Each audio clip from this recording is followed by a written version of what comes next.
এবার ওসমান হাদির গুলিবিদ্ধ হবার ঘটনার সাথে তারেক রহমানকে জড়িয়ে তৈরি হলো গুজব। তারপর লক্ষাধিক ফলোয়ার থাকা ফেসবুক পেজ থেকে সেটা ছড়িয়ে দেওয়া হলো। শুধু তাই না, কেবল একটি গণমাধ্যমেরই ডিজাইন নকল করে তৈরি হয়েছে 6টি ভুয়া ফটোকার্ড। তারপর সেখান থেকে দাবি করা হয়েছে ওসমান হাদির গুলিবিদ্ধ হবার ঘটনার সাথে জামাতে ইসলামী, ছাত্র শিবির এবং ইনকিলাব মঞ্চ জড়িত। দিনের শেষ ভাগে 7 বছর আগের একটি ছবি নতুন করে পোস্ট করে দাবি করা হয়েছে মির্জা আব্বাসের উপর হামলা হয়েছে। দর্শক, চলুন কয়েকটা ফ্যাক্ট চেক দেখে নিই, তারপর আমরা আলাপে যাব। গেল 12ই ডিসেম্বর রাজধানীর বিজয়নগরের বক্স কালভার্ট এলাকায় ওসমান হাদি গুলিবিদ্ধ হন। এরপর থেকেই ছড়াতে থাকে একের পর এক গুজব।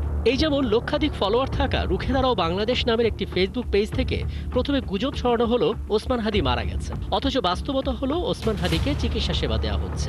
এর কয়েক ঘন্টা বাদে তারা দাবি করে বিএনপির ভারপ্রাপ্ত চেয়ারম্যান তারেক রহমানের নির্দেশে নাকি হাদিকে গুলি করা হয়েছে। শুধু তাই না, রেফারেন্স হিসেবে তারা বিএনপি নেতা রুহুল কবির রিজভীর নাম ব্যবহার করে।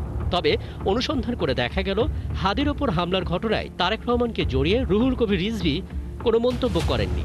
প্রকৃতপক্ষে কোনো তথ্য প্রমাণ ছাড়াই একের পর এক মিথ্যা দাবি প্রচার হচ্ছে এই ফেসবুক পেজ থেকে। এসবের মাঝে ফেসবুকে ছড়িয়ে পড়ল আরেকটি ছবি। সেখানে দেখা যাচ্ছে বিএনপি স্থায়ী কমিটির সদস্য মির্জা আব্বাসের ওপর হামলা হচ্ছে। ক্যাপশনে ইঙ্গিত করা হচ্ছে ছবিটি সাম্প্রতিক সময়ের। তবে ফ্যাক্ট ওয়াচের অনুসন্ধানে দেখা গেল ছবিটি অন্তত 7 বছর আগের। 2018 সালের ডিসেম্বরে সেগুনবাগিচা এলাকায় মির্জা আব্বাসের নির্বাচনী প্রচারণার সময় তার নেতা কর্মীদের ওপর তৎকালীন সরকার দলীয় নেতাকর্মী বা সমর্থকদের হামলার দৃশ্য এটি। ওদিকে ওসমান হাদির গুলিবিদ্ধ হওয়ার ঘটনাকে ঘিরে একটি স্ক্রিনশট শেয়ার হয়েছে প্রায় 400 ফেসবুক পেজ থেকে। সেখানে দেখা যাচ্ছে ঢাকা বিশ্ববিদ্যালয়ের কবি জসিমউদ্দিন হল ছাত্রদলের আহ্বায়ক শেখ তানভীর বাড়ি হামিমের নামে একটি ফেসবুক পেজ থেকে গুলিবিদ্ধ ওসমান হাদিকে ইঙ্গিত করে স্ট্যাটাস দেওয়া হয়েছে, এখন মির্জা আব্বাসকে ঠেকায় কে। তবে রিউমারস্কারা টিভি অনুসন্ধানে জানা যায় ছাত্রদল নেতা শেখ তানভীর বাড়ি হামিম এমন কোনো ফেসবুক পোস্ট করেননি। ডিজিটাল প্রযুক্তির সহায়তায় তার ভেরিফাইড ফেসবুক প্রোফাইলে থাকা একটি পোস্টের লেখা বিকৃত করে ভুয়া এই স্ক্রিনশটটি তৈরি করা হয়েছে। দৈনিক আমার দেশ পত্রিকার ডিজাইন সংবলিত 6টি ফটোকার্ড ফেসবুক সহ প্রায় সব সামাজিক যোগাযোগ মাধ্যমে ছড়িয়েছে। সেখানে দাবি করা হয়েছে ওসমান হাদির গুলিবিদ্ধ হবার ঘটনার সাথে জামাত ইসলামী, ছাত্র শিবির ও ইনকিলাব মঞ্চ জড়িত। তবে আলাদা আলাদাভাবে অনুসন্ধানে দেখা গেল দৈনিক আমার দেশ এসবের কোনো ফটোকার্ডই প্রকাশ করেনি। মূলত দৈনিক আমার দেশের ফটোকার্ডের ডিজাইন নকল করে মিথ্যা দাবিতে এই ফটোকার্ডগুলো প্রচার করা হয়েছে। সম্প্রতি ফেসবুকে ফটোকার্ডের আদলে জাতীয় নাগরিক পার্টির আহ্বায়ক নাহিদ ইসলামের একটি উক্তি ছড়িয়ে পড়েছে। নাহিদ ইসলামের ছবি সহ সেই ফটোকার্ডটিতে লেখা, দেশে থাকতে চাই না, দেশটা ধ্বংস হয়ে গেছে। তবে অনুসন্ধানে দেখা গেল নাহিদ ইসলাম এমন কোনো কথা বলেননি। সময় টিভির ডিজাইন নকল করে তৈরি একটি স্যাটায়ার পেজ থেকে এই গুজবটি ছড়িয়ে দেওয়া হয়েছে। দর্শক, আজকে ফেক নিউজ স্ক্যানারের প্রতিবেদন তৈরি করতে গিয়ে দেখা গেল ওসমান হাদির গুলিবিদ্ধ হওয়ার ঘটনাকে টার্গেট করে ছড়িয়েছে বেশিরভাগ গুজব। প্রতিটি গুজবের একাধিক ভার্সন তৈরি হচ্ছে, এরপর সবগুলো সামাজিক যোগাযোগ মাধ্যমে ছড়িয়ে দেওয়া হচ্ছে। সাথে জুড়ে দেওয়া হচ্ছে আপত্তিকর, সংবেদনশীল ও উস্কানিমূলক ক্যাপশন। মানুষকে বিভ্রান্ত করতে জনপ্রিয় গণমাধ্যমের নকল ফটোকার্ড ব্যবহার হচ্ছে। এই কঠিন বাস্তবতায় সামাজিক যোগাযোগ মাধ্যম নয়, বরং গণমাধ্যমের খবরগুলোতে আস্থা রাখার পরামর্শ বিশেষজ্ঞদের। রাকিব হাসান, ৭১, ঢাকা। আমরা প্রতিবেদন দেখলাম এবং একটা ধারণা পেয়ে গেলাম যে কি ধরনের অপতথ্য ছড়িয়েছে। আগে জানিয়েছে আমাদের সঙ্গে আছেন তথ্য প্রযুক্তি খাত বিশ্লেষক টি.আই.এম. নুরুল কবির। টি.আই.এম. নুরুল কবির, আপনাকে আমন্ত্রণ জানাচ্ছি, অনেক ধন্যবাদ জানাচ্ছি, আপনি আমাদেরকে সময়টা দিচ্ছেন। এবং আমরা আসলে দেখছিলাম যে ওসমান হাদি গেল 12ই ডিসেম্বর যখন গুলিবিদ্ধ হলেন, তারপর থেকে একের পর এক গুজব ছড়াচ্ছে। মূলত দুটো বিষয় জরুরি, একটা হচ্ছে ওসমান হাদি সুস্থ হয়ে ফিরে আসা, এবং দ্বিতীয় হচ্ছে তাকে যারা হত্যা চেষ্টা করেছে তাদেরকে উপযুক্ত শাস্তি দেয়া, তাদেরকে গ্রেপ্তার করা। কিন্তু আমরা দেখতে পাচ্ছি এই ঘটনা নিয়ে প্রচুর গুজব ছড়াচ্ছে। মানে এই জায়গা থেকে আসলে কি বার্তাটা আমরা পেলাম?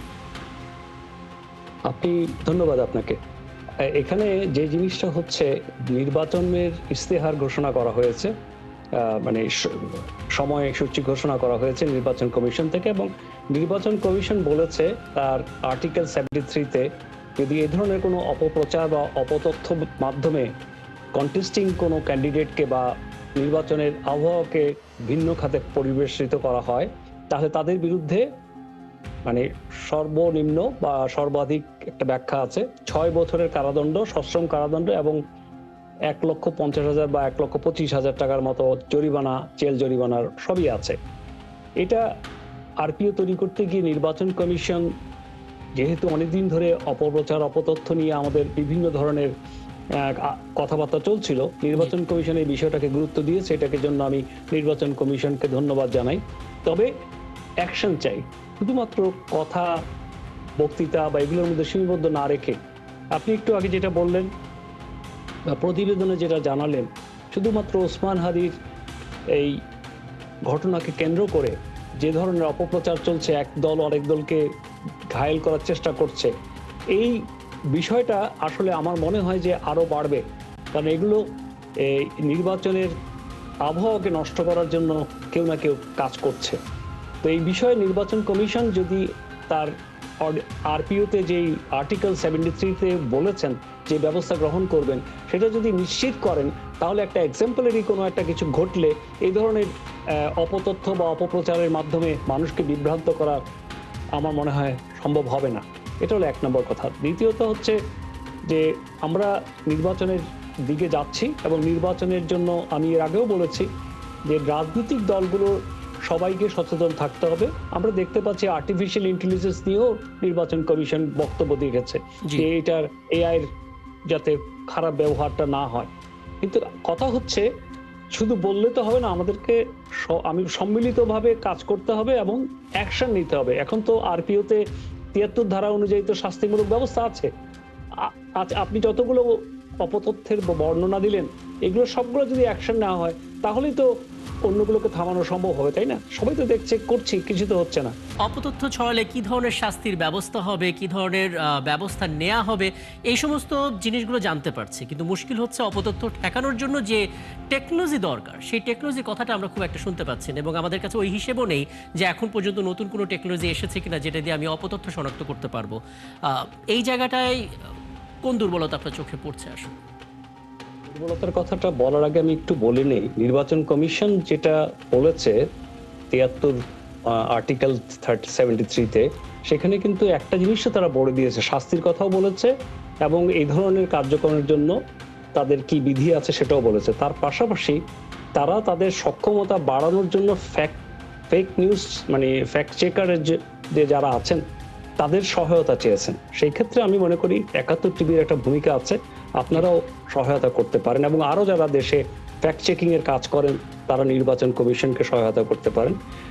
দুর্বলতার জায়গার যদি আপনি যেটা বলেন, সেটা হচ্ছে আমরা দেখে আসছি যে ক্রমাগতভাবে আপনারা বিভিন্নভাবে এটাকে প্রচার করছেন, অপতথ্য ফ্যাক্ট চেকিং এর ব্যাপারগুলো ক্লিয়ার করছেন, কিন্তু টেকনোলজি যে পর্যায়ে আমাদের আছে, এই পর্যায়ে এটাকে ফ্যাক্ট চেক করাটা আমাদের জন্য বিশাল বড়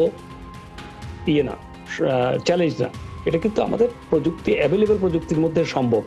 এখন উদ্যোগের অভাব, উদ্যোগটা যদি সঠিকভাবে নেওয়া যায়, সেটা আমি আগেও বলেছি, সরকারের বিভিন্ন অঙ্গ সংগঠন আছে, ল এনফোর্সিং এজেন্সি যারা আছেন, পুলিশ, র্যাব, তাদের কাছে অনেক প্রযুক্তি অ্যাভেলেবল আছে এবং তারা যদি সম্মিলিতভাবে কাজ করে এবং দেশের বর্তমান অবস্থাকে একটা সুনিপুণভাবে সুন্দরভাবে ইলেকশন করার জন্য এনভায়রনমেন্ট তৈরি করে এবং এই ধরনের ফ্যাক্ট চেকারদেরকে, যে যারা ফেক নিউজ ছড়াচ্ছে, অপতথ্য দিচ্ছে, মানুষকে বিভ্রান্ত করছে, তাদেরকে শাস্তির আওতায় নিয়ে আসা হোক। এটা তো নির্বাচনী বিধিমালার মধ্যে আছে। সো সেই জন্য আমি চাচ্ছি একটা উদাহরণস্বরূপ কিছু শাস্তি হোক এবং পাশাপাশি নির্বাচন কমিশন প্রয়োজনে সহায়তা নেক সবার, পুলিশ এবং র্যাবের ইন্টেলিজেন্সের যে সমস্ত তথ্য প্রযুক্তি খাতের ইন্টেলিজেন্সরা আছে, তাদের কিছু সক্ষমতা আছে, তাদের কিছু ইকুইপমেন্টও আছে। এই জায়গাগুলোকে সমন্বিতভাবে কাজে লাগাতে হবে। একদম, এবং বাংলাদেশ এটা খুব চমৎকার করে আপনি বলেছেন। আসলে যদি দৃশ্যমান কোনো শাস্তির ব্যবস্থা আমরা করতে পারি, তাহলে আরো 10 জন সাবধান হবে এবং সেই হিসেবে এই জিনিসটা কমে আসবে। একটা বিষয়ে অনেকেই কথা বলেন না, কিংবা বলে হয়তো কাজ হবে না এমন একটা জিনিস তারা মনে করেন, সেটা হচ্ছে ফেসবুক, গুগল, মেটা এরকম টেক জায়ান্টদের সঙ্গে বলা, তাদের সঙ্গে নেগোসিয়েশন করা যে নির্বাচনকালীন সময়ে যে অপতথ্যগুলো ছড়াবে, আমাদের সরকারের সঙ্গে কথা বলে আপনারা দ্রুত সেটা মানে রিমুভ করেন। আমরা আসলে সেই নেগোসিয়েশনটা কি করতে পারছি তাদের সঙ্গে? না, আমরা পারছি না। আমরা যেটা দেখছি, আমাদের যারা রেসপেক্টিভ অথরিটিজ আছে তারা কিন্তু এই নেগোসিয়েশনটা সঠিকভাবে করতে পারছে না, এবং সঠিকভাবে করতে না পারলে তাদের যে কন্টেন্ট, এই কন্টেন্টটা তো দেওয়া হচ্ছে মেটা বা ফেসবুক, টুইটার, ইউটিউব, এই সমস্ত জায়গায় যাচ্ছে। এখন এটাকে সরানোর জন্য তারা যদি না সরায় আমরা সরাতে পারবো না। কিন্তু আমাদের সেই সক্ষমতা দরকার যে আমরা রাষ্ট্রীয়ভাবে এই সমস্ত আমেরিকান কোম্পানিকে সাবধান করার জন্য বা তাদেরকে নেগোশিয়েট করে আমাদের সাথে আমাদের কালচার, আমাদের বর্তমান অবস্থাকে কনসিডার করে তারা যাতে এই সমস্ত জিনিসগুলোকে ব্লক করে, তার জন্য প্রয়োজন হলে তাদের এমবেসির সাথে যোগাযোগ করা উচিত এবং তাদেরকে ডেকে আনা উচিত। তাদেরকে বাংলাদেশে ডেকে এনে এই নেগোসিয়েশনটা ইমিডিয়েটলি করা উচিত। কারণ মানুষ বিভ্রান্ত হচ্ছে, মানুষ জানে না কোনটা সত্যি কোনটা অপতথ্য, যে কারণে তৃণমূল পর্যায়ে মানুষ পর্যন্ত এক একটা অপতথ্যের পিছনে অনেক অনেক লাইক হচ্ছে বা অনেক ভিজিট হচ্ছে। এগুলা অনেকের কাছে একটা মনিটাইজেশনের বিষয়, কিন্তু আমাদের দেশ তো চূড়ান্ত দুর্বলতার দিকে আছে। এই দুর্বলতা দূর করার জন্য অ্যাকশনে যেতে হবে। আমি বারবার একটা কথা বলছি, আমাদের সক্ষমতার অভাব নেই, সক্ষমতাটাকে কাজে লাগাতে হবে। নেগোসিয়েশনের স্কিল আমাদের আছে, পররাষ্ট্র মন্ত্রণালয় আছে, স্বরাষ্ট্র মন্ত্রণালয় আছে। আমরা সবাই সম্মিলিতভাবে একটা উইং করি যে নির্বাচনকালীন সময়ে এই দেশে কোনো রকম অপতথ্য দিয়ে মানুষকে বিভ্রান্ত করা যাবে না। আইডিয়ার কথা অনেকে বলেন, সেটা হচ্ছে যে আমাদের যারা প্রার্থীরা এবার ইলেকশনে দাঁড়িয়েছেন তারা যখন গণসংযোগ চালাবেন তখন যেন তারা তাদের পক্ষে ভোট চাওয়ার পাশাপাশি অন্তত অপতথ্যের দিকে যেন কেউ নজর না দেয়, সেই বার্তাটাও দেওয়ার কথা আপনি বলছেন। কতটা কাজে আসতে পারে সেক্ষেত্রে? আমার মনে হয় এটা যারা, যেহেতু তারা নির্বাচন প্রচারণার জন্য জনগণের কাছাকাছি যাচ্ছে, জনগণকে যদি তারা নিজেরাই বলে যে আপনারা অপতথ্যকে বিশ্বাস করবেন না বা আপনারা এরকম প্রোপাগান্ডাকে বিশ্বাস করবেন না, এটা তাদের মুখ থেকে আসলে আরো বেশি। তারা প্রতিনিধি হওয়ার জন্য নির্বাচনে নেমেছে, তাদের একটা দায়িত্ব আছে। সরকারের পাশাপাশি জনপ্রতিনিধি বা বিভিন্ন রাজনৈতিক দলের নেতৃবৃন্দের এজেন্ডাই হওয়া উচিত এই ধরনের প্রোপাগান্ডা থেকে আমরা ঠেকাবো। তাহলে হবে কি, দেখবেন মানুষ সচেতন হবে, মানুষ আরো সংযত হবে। একদম একদম। জি, আজকে অন্তত অনেকগুলো বিষয়ের সম্বন্ধে একটা ধারণা তো পাওয়া গেল, এবং নিশ্চয়ই সামনে কোনো আয়োজনে এখান থেকে আমরা আবারও আলাপটা শুরু করব, কারণ একই জিনিস বারবার করে আমরা বলতে চাই যাতে করে মানুষ কিছুটা হলেও সচেতন হয়। অনেক ধন্যবাদ আপনাকে আমাকে সময়টা দেওয়ার জন্য। তথ্য প্রযুক্তি খাত বিশ্লেষক টিআইএম নুরুল কবির আমাদের সঙ্গে ছিলেন এতক্ষণ। এবং দর্শক, আপনারা আছেন ফ্যাক্ট চেক নিয়ে একাত্তরের নিয়মিত আয়োজন ফেক নিউজ স্ক্যানারে, এবং প্রতিদিন আমরা রিউমার দূর করতে হাজির হব ঠিক একইভাবে একই সময়। এবং আপনারা যুক্ত হতে পারেন, কোনো খবর যদি আপনাকে সংশয়ে ফেলে সেটা একটি স্ক্রিনশট আমাদেরকে মেল করতে পারেন। মিলারি দেখতে পাচ্ছেন fns.71tv@gmail.com এই ঠিকানায়। ফেসবুকে যুক্ত হতে পারেন facebook/fake news scanner এই ঠিকানায়। আমরা সেই তথ্যের ফ্যাক্ট চেক করে আপনাদের জানাবো।